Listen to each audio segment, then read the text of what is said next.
राधे राधे दोस्तों। एक गांव में एक बुढ़िया बूढ़ा रहते थे। काफी उम्र हो जाने पर उनके दो बच्चे हुए।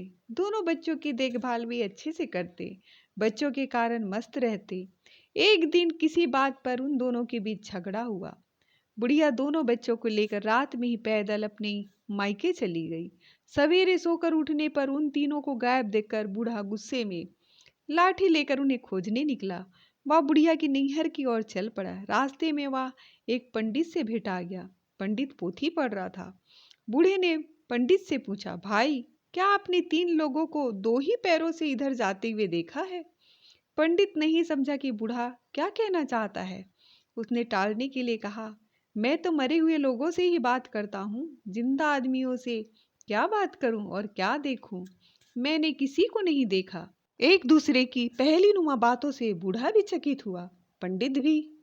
बूढ़े ने पूछा, आप मरे हुए लोगों से कैसे बात करते हैं? हम आपकी बात का अर्थ नहीं समझे। पंडित बोला, जिस समय आपने मुझसे पूछा मैं पोथी में मरे हुए लोगों की कहानी पढ़ने में लगा था। पंडित की बात बूढ़ा समझ गया। अब पंडित की बारी थी। उसने पूछा, बाबा, तीन लोग दो पैरों से कैसे चल सकेंगे? आपकी यह बात मेरी समझ में नहीं आई। बूढ़ा ने कहा, मेरी पत्नी मेरे एक बच्चे को गोद में और दूसरे को पीठ में बांधकर कहीं चली गई है। मेरी स्त्री के दो ही पांव चल रहे थे ना। दोनों का विस्मय दूर हो गया। पंडित को प्रणाम कर बूढ़ा आगे अपनी पत्नी के नैहर पहुंचा और बच्चों सहित उसे घर ले आया। अब बूढ़ा बूढ़ी सुखपूर्वक रहने लगे। आपको ये कहानी कैसे लगी? अगर अच्छी लगी हो तो मेरे चैनल को लाइक शेयर सब्सक्राइब कीजिए।